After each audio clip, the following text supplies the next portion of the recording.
Um bom planejamento estratégico é fundamental para o bom resultado do negócio pecuário.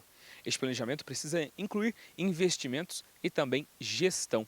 E são sobre esses assuntos que nós vamos conversar na nossa primeira entrevista de hoje aqui no programa Noticiário Tortuga. Assistam.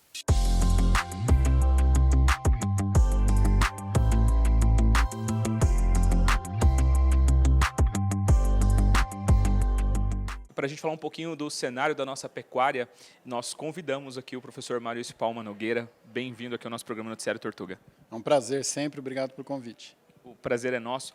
Professor Maurício, eu queria que você falasse um pouco para a gente, hoje, a pecuária brasileira, ela está realmente consolidada? Como que está aí o nosso cenário? O que o pecuarista, principalmente, ele pode esperar?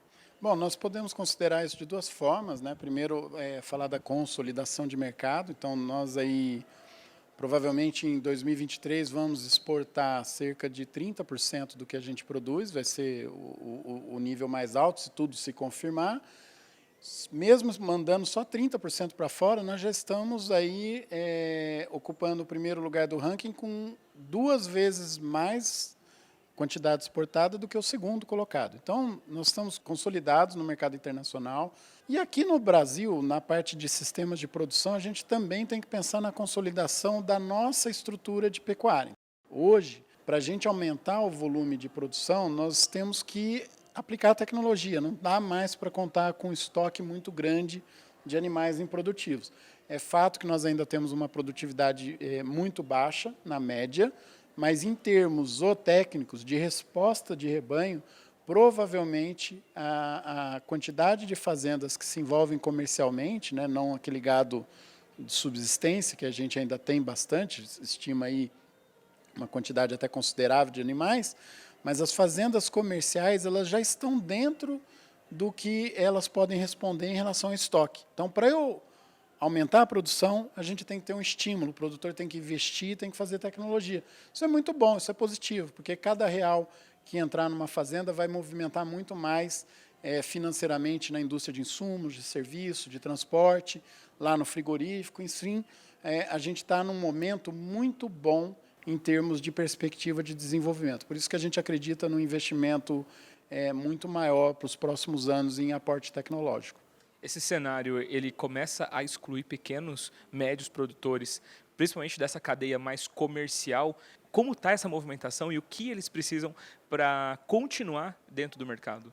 Não é o pequeno que vai ser excluído, é o ineficiente, né? Por que a gente se preocupa com o pequeno? Porque a maior parte dos produtores são pequenos. Então, se você tem uma porcentagem que vai incidir nessa população, né, vai levar uma quantidade de pequenos enorme. Mas o grande, que é ineficiente, também está em processo de exclusão, né? O grande ainda tem condição, né? Ele tem orçamento, ele tem como buscar um crédito, ele tem recurso, ele pode arrendar parte da propriedade, intensificar outra parte. Então, ele tem alternativas mais fáceis do que o pequeno. O pequeno, ele tem aquilo para fazer. O que ele pode, né? Ter consciência que isso está acontecendo, que a mudança veio para ficar. Se a gente não tiver nenhuma interferência de ordem decisória governamental, não vai mudar, nós vamos caminhar para uma pecuária cada vez mais eficiente, e ele tem que buscar alternativa. O que ele pode fazer para aumentar o pacote tecnológico dele, onde ele vai buscar recurso, onde ele vai economizar, o que ele pode melhorar com o mínimo possível de investimento para que ele tenha retorno mais rápido e depois sim ele consiga ir investindo capital, né? Quer dizer, ele tem que buscar as alternativas que permitam ele entrar nesse processo. E aí eu acho que entrou uma palavra muito importante que você trouxe anteriormente, que é a tecnologia. A tecnologia, ela hoje tem que fazer parte de uma fazenda, né? Não tem alternativa, né? Tecnologia em toda a amplitude dela. Nós estamos falando desde pastagem até as técnicas que envolvem animais e gestão e tudo mais, né? Não pode ficar nada de fora. E professor Maurício, só dê um conselho aí para os pecuaristas que estão nos assistindo aqui, o que eles podem colocar dentro do planejamento dele aí para os próximos anos, visto que a gente sabe que a pecuária é sempre um ciclo, está sempre indo, mas voltando. Um conselho aí para quem nos assiste. Um planejamento não é tão difícil de fazer, né? Senta em algum momento da semana com a cabeça leve, né? Com a cabeça focada nisso, sem preocupar com outras coisas.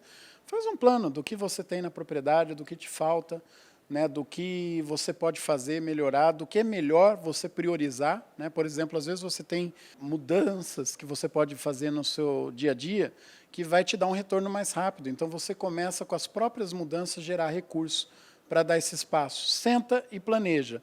E não vai contar nunca com alguma coisa milagrosa, né? A gente tem que aplicar o conhecimento que a gente tem, né? Usar os produtos que a gente sabe que funcionam, que são idôneos, que são produzidos por empresas, ou conhecimento também, que são gerados de forma técnica e científica. Você, fazendo tudo isso, você vai chegar na melhor solução para a tua propriedade.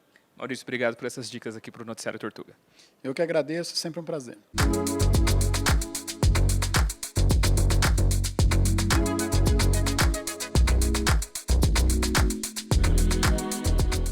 A oscilação do mercado traz diversos desafios aos pecuaristas. Investir em tecnologia neste momento é o diferencial para a sua produção. Conhecer sobre os números e dados que o mercado financeiro nos traz também é muito importante para saber o momento certo deste investimento. É sobre esse tema que a gente conversa agora com o professor Felipe Serigati. Bem-vindo ao Noticiário Tortuga mais uma vez. Tudo bom? Eu que agradeço o convite. Tudo ótimo, obrigado pela sua participação. O que a gente pode dizer aí sobre a nossa economia, principalmente focado aí no nosso agronegócio, na nossa pecuária? Perfeito. Bom, está tendo dinâmicas distintas. Quando a gente olha para fora, para o cenário externo, o cenário melhorou. Por que melhorou isso? Bom, a gente está vendo os Estados Unidos conseguindo reduzir a sua inflação, a China, depois do fim da política de Covid-0, o crescimento da economia chinesa está ganhando tração, e a própria Europa, que era uma grande fonte de problema devido ao conflito ali na Ucrânia, pegou um inverno mais ameno, a demanda por energia foi menor que a projetada, então está sobrando commodity energética lá na Europa. Resultado disso, custo da energia está caindo, a inflação na Europa também está cedendo. Óbvio que é apenas o início, mas já é uma ótima notícia. Por outro lado, quando a gente olha para o cenário doméstico, a gente está enxergando uma dinâmica diferente. Nesses primeiros 45 dias, o cenário doméstico se deteriorou. Então está tendo um conjunto de turbulências aqui dentro, que está fazendo com que o crescimento projetado seja menor, que a inflação seja mais elevada, que os juros fiquem mais altos e que o câmbio ganhe maior volatilidade. Então, enquanto lá fora o vento ficou melhor, a gente parece estar tendo mais dificuldade para erguer essa vela e aproveitar esse vento. Qual que é o impacto que isso traz aí para a cadeia no geral? Então, vamos lá, quando a gente olha para o agronegócio, inclusive, naturalmente, para a pecuária, aqueles segmentos que dependem mais do mercado interno, esse mercado interno pode não apresentar o mesmo fôlego que inicialmente projetado. Por outro lado, aquela válvula de escape que é a exportação, essa está ganhando fôlego. Felipe, nesse caso, tem alguma possibilidade, por exemplo, dos pecuaristas começarem a focar a sua produção para o mercado externo e depois isso acabar afetando o nosso internamente aqui? Ou essa seria uma alternativa até para a pecuária? Então, e é apenas mercado, né? Não é por maldade que, de repente, determinado frigorífico fala, olha, vou encaminhar um produto ou uma fração maior dessa produção para o setor externo. Óbvio, dada a sua capacidade de unidades habilitadas para realizar essa exportação e dado também o animal com os atributos demandados pelo mercado externo.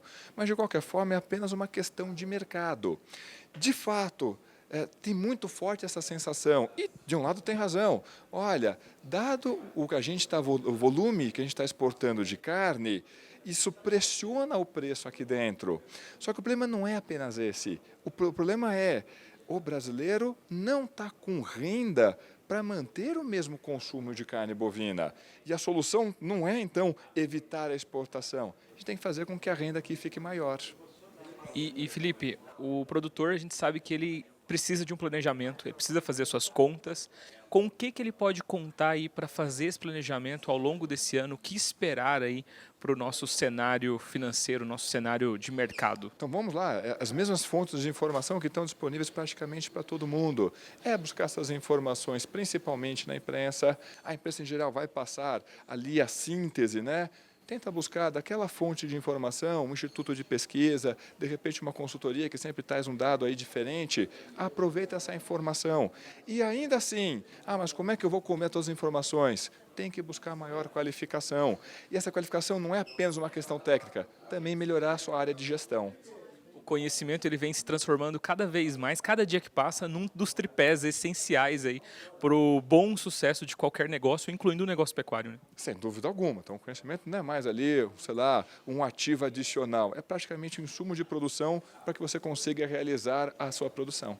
Com certeza. Felipe, obrigado. Obrigado por trazer esse conhecimento aqui para a gente. Imagine, eu que agradeço o convite de vocês.